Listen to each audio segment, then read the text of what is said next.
El calor del mes de julio en el territorio de Nuevo México, durante el verano de 1873, era del tipo que hacía que el aire vibrara sobre la tierra reseca, convirtiendo el horizonte en una serie de espejismos ondulantes que engañaban constantemente los ojos. Daniel McCarthy trabajaba su pequeña parcela de tierra a 30 millas al oeste de Santa Fe, un pedazo de terreno que había reclamado bajo la ley de asentamientos rurales 2 años atrás y que había estado tratando de convertir en algo parecido a una granja funcional desde entonces. Era un hombre de 34 años, irlandés de nacimiento pero americano por adopción, con manos encallecidas por décadas de trabajo manual y un rostro marcado por cicatrices de viruela que había sobrevivido en su infancia. Su propiedad consistía en 80 acres de tierra que oscilaba entre ser marginalmente fértil y completamente estéril, dependiendo de las caprichosas lluvias que podían o no llegar durante la temporada de monzones. Había construido una cabaña de adobe con sus propias manos, cavado un pozo que proporcionaba agua suficiente para sobrevivir, aunque no para prosperar, y plantado campos de maíz y frijoles que luchaban valientemente contra el suelo pobre y el sol implacable. Tenía 3 cabras, 2 cerdos, 5 gallinas y una mula vieja llamada Stubborn que justificaba completamente su nombre. No era mucho, pero era suyo, comprado con trabajo honesto y mantenido con determinación obstinada. Daniel vivía solo.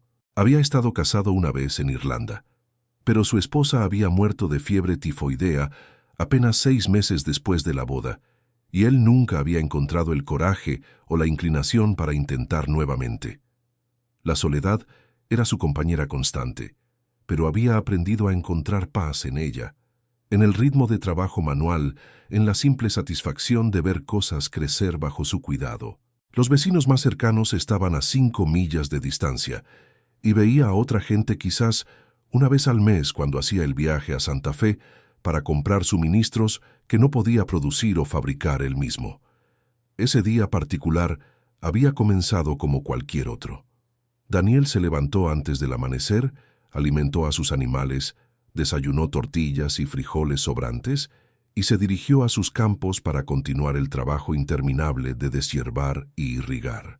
El sol escaló el cielo sin piedad, y para el mediodía estaba empapado en sudor, sus ropas pegadas a su cuerpo como una segunda piel húmeda.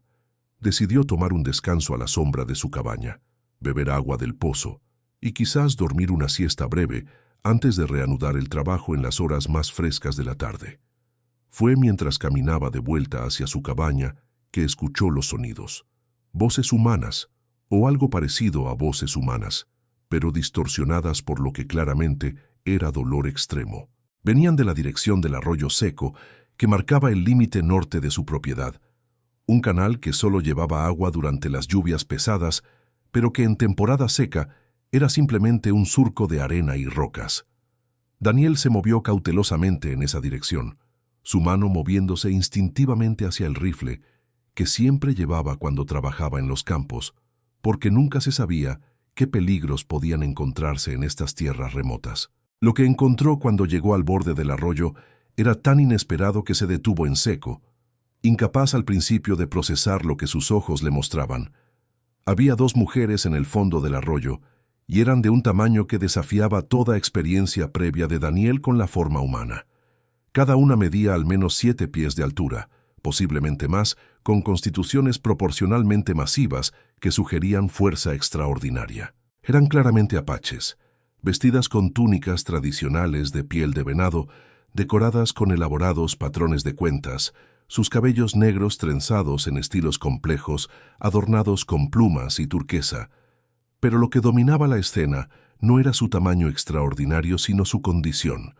Ambas mujeres estaban atrapadas bajo una roca masiva que había caído aparentemente desde el borde del arroyo, probablemente desprendida por la erosión o un pequeño temblor de tierra.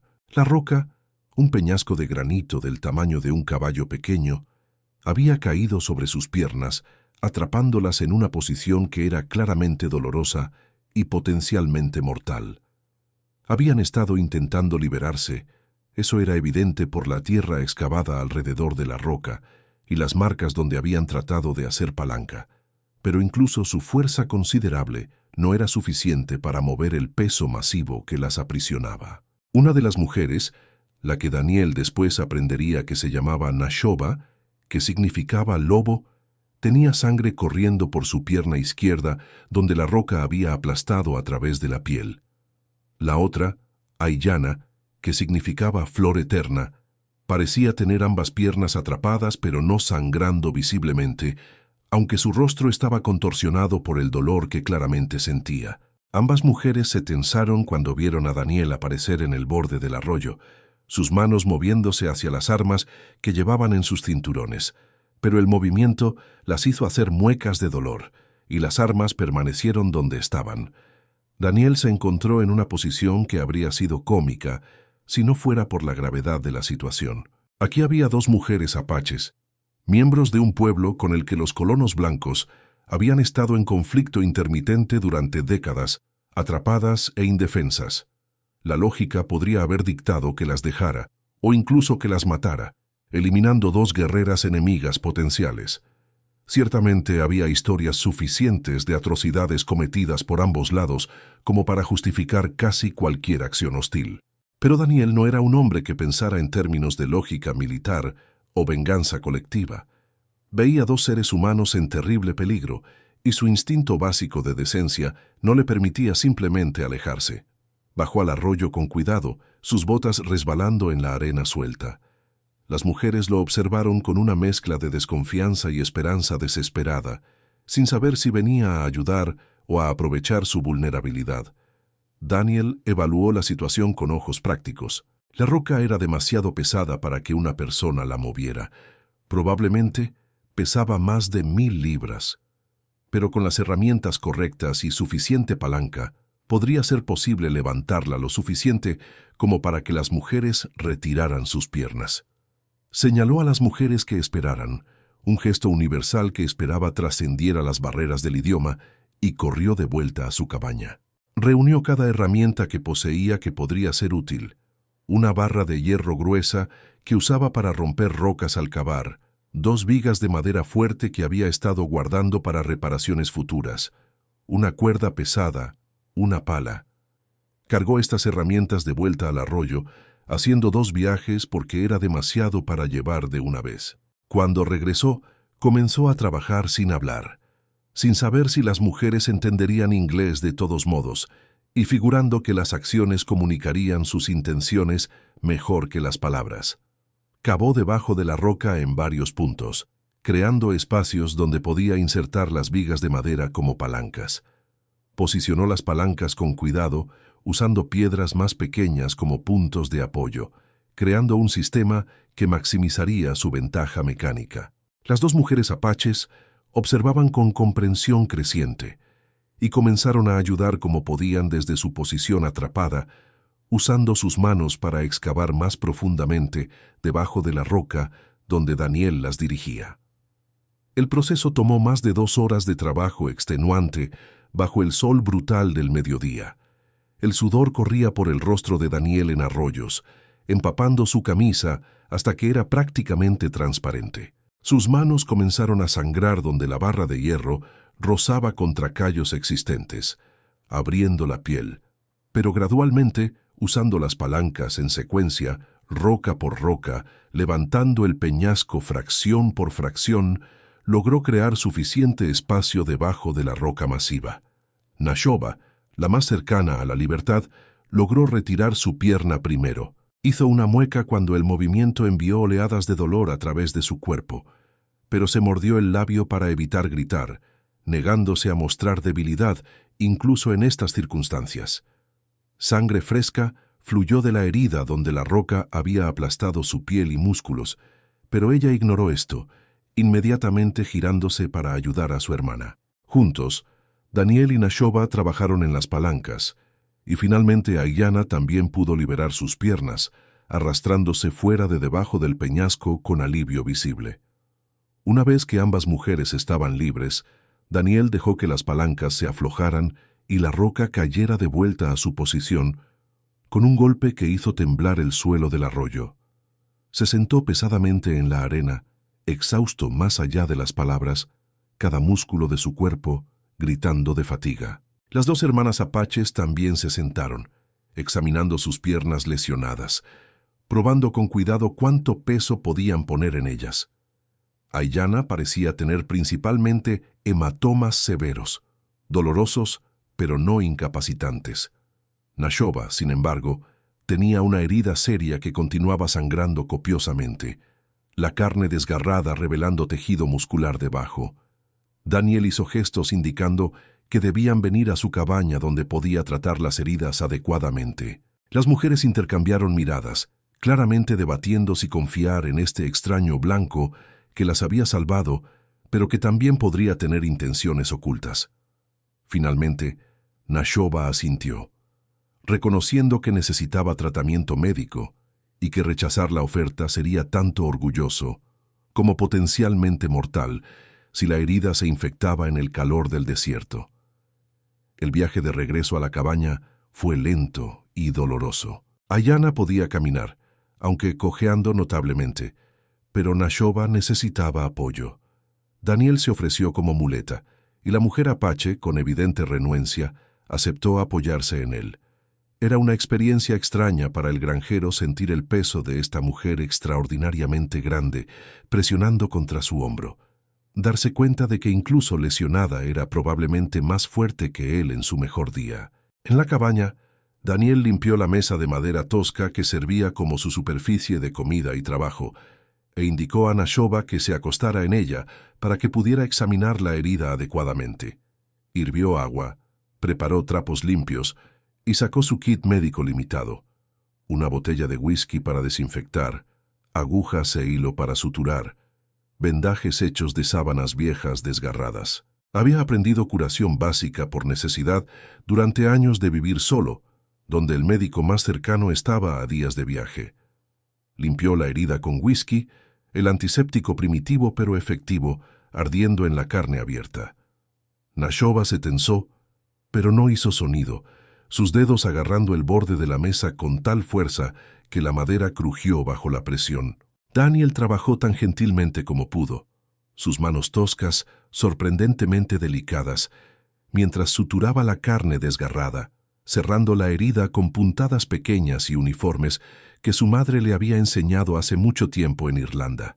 Vendó la pierna con tiras de tela limpia, asegurándolas firmemente pero no tan apretadas como para cortar la circulación. Aiyana observaba cada movimiento con atención intensa, sus ojos siguiendo las manos de Daniel como si memorizara sus técnicas. Cuando terminó con Nashoba, Daniel indicó que debería examinar también las piernas de Aiyana. Los hematomas eran extensivos, manchas de púrpura y negro que cubrían ambas espinillas y muslos, pero la piel no estaba rota. Preparó una cataplasma fría usando trapos empapados en agua del pozo, envolviéndolos alrededor de las áreas más afectadas para reducir la hinchazón.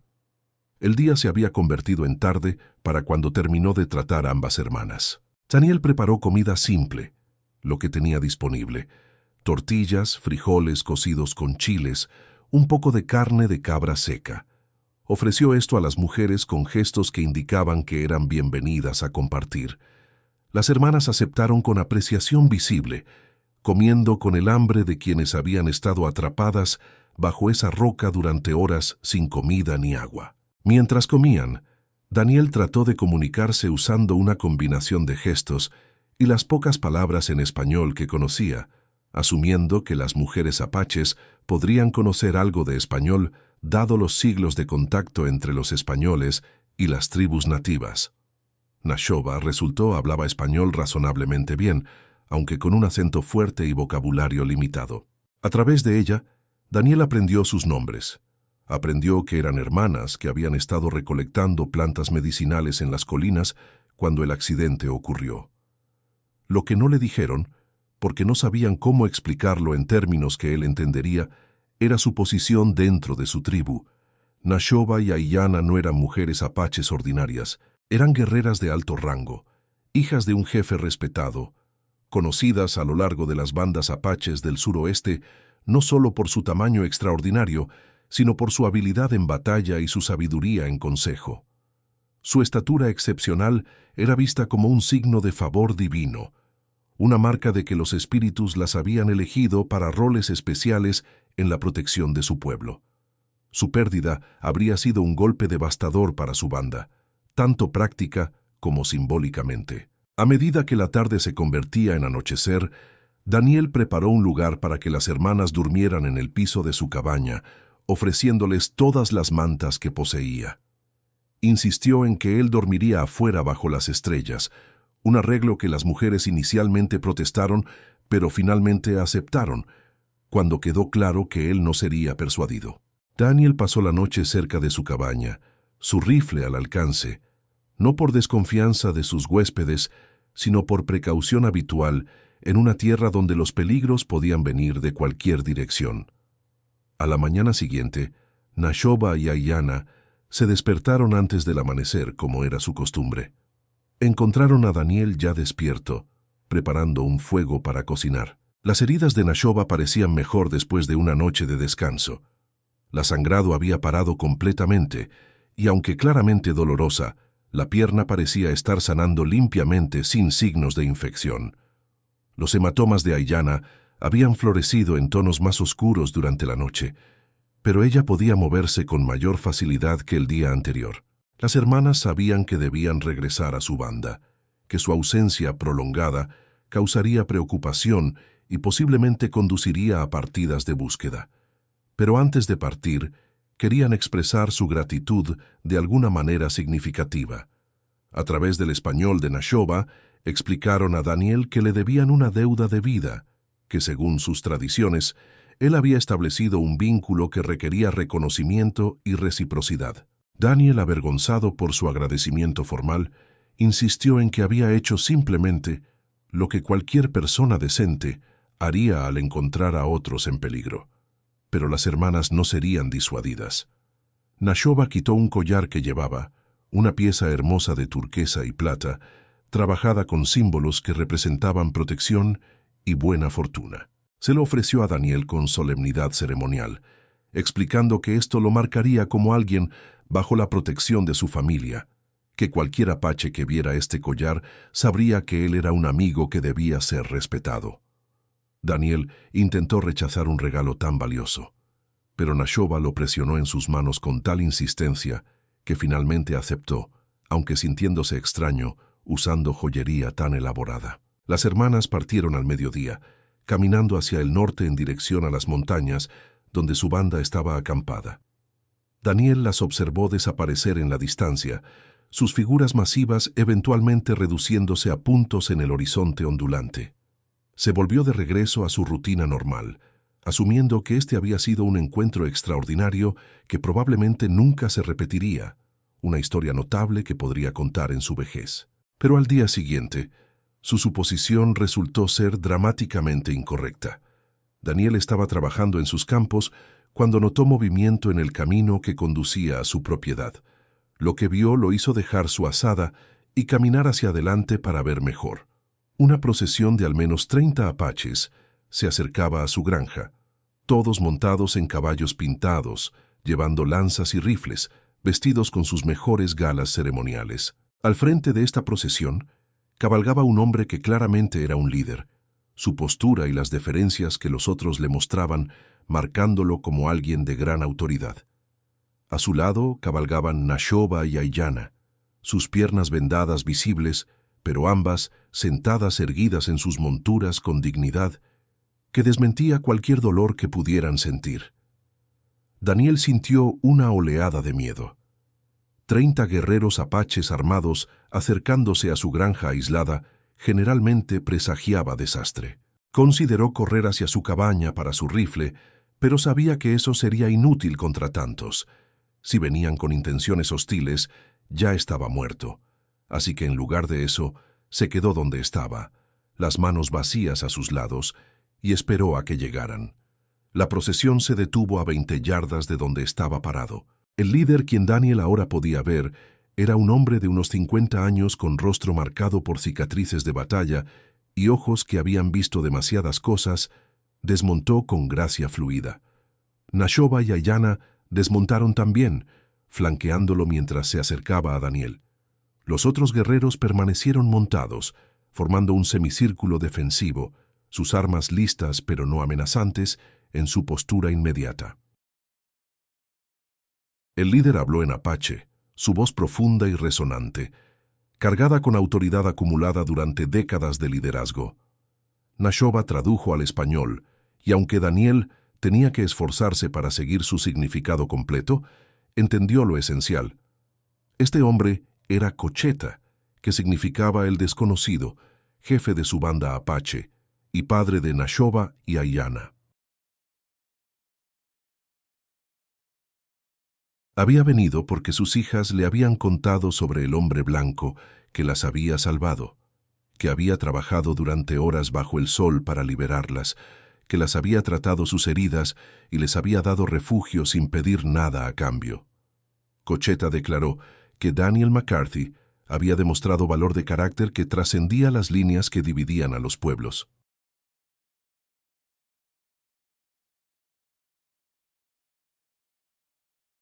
En un tiempo cuando la mayoría de los blancos habrían dejado a las mujeres apaches para morir o habrían explotado su vulnerabilidad, este granjero había elegido el camino de la humanidad y la compasión. Tal acción no podía pasar sin reconocimiento, sin reciprocidad que honrara adecuadamente la magnitud de la deuda. Por lo tanto, Cocheta anunció su decisión. La tierra de Daniel McCarthy, sus 80 acres y todo lo que contenía, estaba ahora bajo la protección oficial de la banda apache de Cocheta.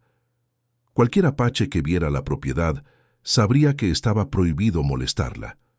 Más que eso, los apaches ayudarían activamente a protegerla de amenazas, ya fueran de otras tribus, de bandidos o de cualquier peligro que pudiera surgir.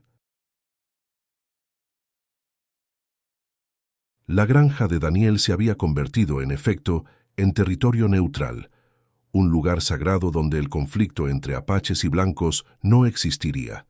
Pero había más. Cocheta había traído regalos para sellar este pacto, 2 caballos finos, mucho mejores que la mula vieja de Daniel, que le permitirían trabajar su tierra más eficientemente. Pieles de venado curtidas que podía vender o usar. Semillas de variedades de maíz y frijoles que los apaches habían cultivado durante generaciones, adaptadas perfectamente al clima difícil del desierto y que crecerían donde las semillas que Daniel había estado usando luchaban. Y conocimiento. Los apaches enseñarían a Daniel sobre las plantas medicinales que crecían en la región, sobre fuentes de agua ocultas, sobre técnicas de agricultura que maximizaban cada gota de lluvia preciosa. Daniel estaba abrumado, apenas capaz de procesar lo que estaba sucediendo. Intentó protestar que había hecho solo lo que cualquier persona decente haría, que no merecía tales honores o regalos. Pero Cocheta lo cortó con un gesto, explicando a través de Nashoba que esto no era sobre lo que Daniel sentía que merecía. Era sobre lo que el honor apache requería, sobre el reconocimiento de una deuda de vida que había sido creada por sus acciones. Durante las siguientes horas, los apaches establecieron un campamento temporal cerca de la granja de Daniel. Compartieron comida, los apaches contribuyendo con venado fresco y pan de bellota, mientras Daniel ofrecía todo lo que tenía. A través de Nashoba, quien servía como traductora constante, Daniel conversó con Cocheta sobre muchas cosas, sobre la tierra, sobre las dificultades de la agricultura en el desierto, sobre las tensiones crecientes entre colonos y tribus nativas, sobre la posibilidad de paz en una región definida durante tanto tiempo por el conflicto. Cocheta era un pragmático que entendía que el mundo estaba cambiando, que los blancos seguirían viniendo sin importar cuánta resistencia ofrecieran los apaches, pero también creía que no todos los blancos eran enemigos, que algunos, como Daniel, eran simplemente personas tratando de sobrevivir, no diferentes fundamentalmente de los apaches mismos. Si pudieran encontrarse más puentes, más momentos de comprensión mutua y respeto, quizás la transición inevitable podría ser menos sangrienta, menos destructiva para todos los involucrados.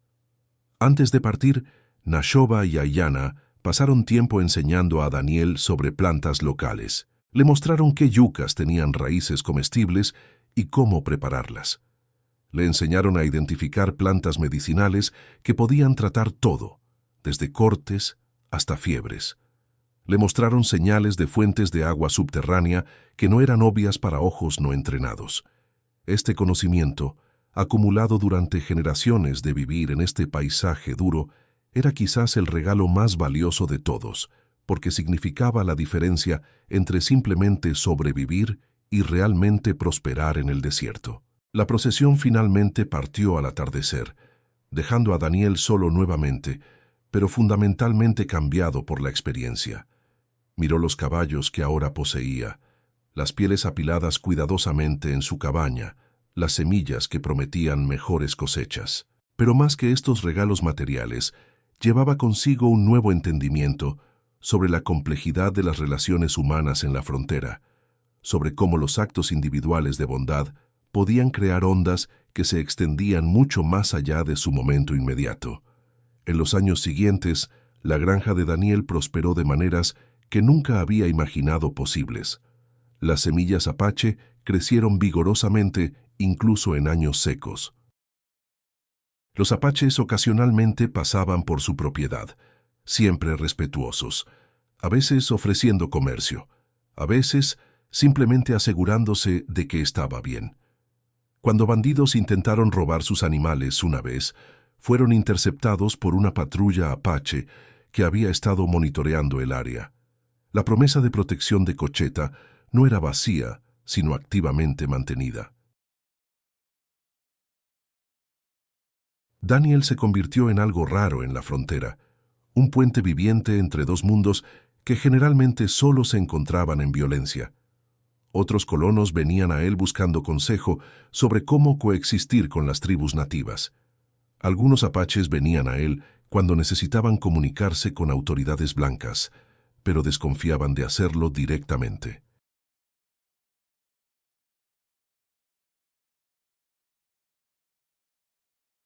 No era un papel que había buscado, pero era uno que aceptó con la misma pragmática decencia que había mostrado ese día en el arroyo cuando encontró dos hermanas extraordinarias atrapadas bajo una roca. La historia de las hermanas gigantes apache y el granjero irlandés se contó y recontó a lo largo de la región, cada repetición añadiendo capas de mitología hasta que era difícil separar el hecho de la leyenda. Pero en su núcleo permanecía una verdad simple, que la compasión es un lenguaje universal, que la humanidad puede trascender las divisiones culturales y que a veces los actos más ordinarios de decencia tienen las consecuencias más extraordinarias.